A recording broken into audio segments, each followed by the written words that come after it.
Oh, whoa. Sorry, pal.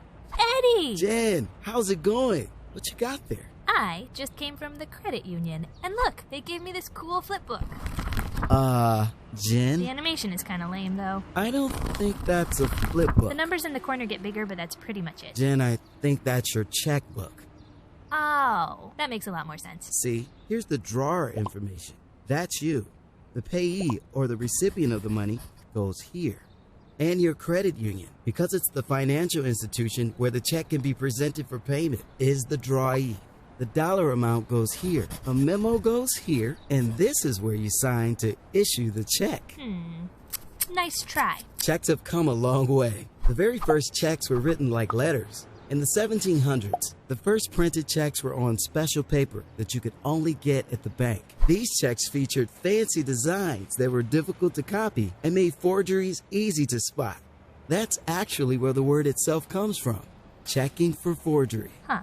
Should I be worried if my checks look kind of simple? Nope. Your checks have other security features.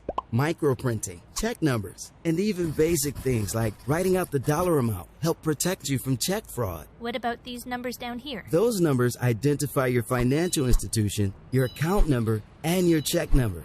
They make it possible for checks to be read and sorted by machine. In the early days of checking, bank clerks would actually meet at the end of the day to exchange checks and settle the balances. These days, financial institutions send check images electronically to speed up the process. If everything is so speedy now, how come there's a waiting period when I deposit a check? The holding period is the amount of time it takes your financial institution to clear the check, meaning they verify the amount and transfer the money.